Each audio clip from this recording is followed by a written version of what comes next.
الحمد لله رب العالمين الرحمن الرحيم مالك يوم الدين إياك نعبد وإياك نستعين اهدنا الصراط المستقيم صراط الذين أنعمت عليهم غير المغضوب عليهم ولا الضالين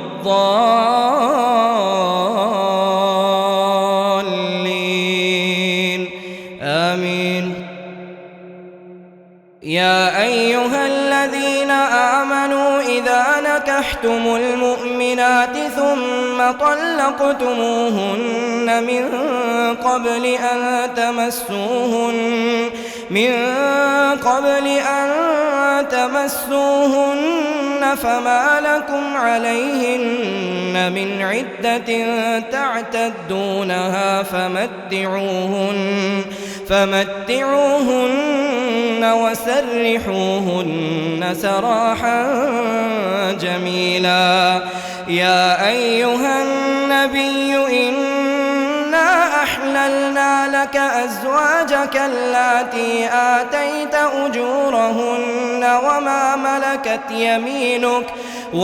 ملكت يمينك مما أفاء الله عليك وبنات عمك وبنات عماتك وبنات خالك وبنات خالاتك اللاتي هاجرن معك وامرأة مؤمنة إن وهبت نفسها للنبي إن أراد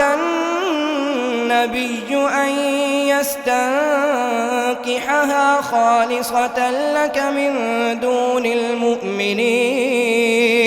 قد علمنا ما فرضنا عليهم في أزواجهم وما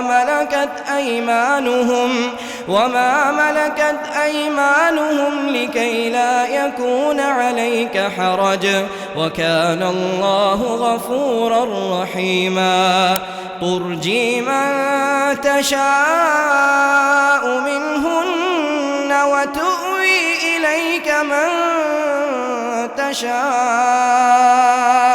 ومن ابتغيت ممن عزلت فلا جناح عليك ذلك أدنى أن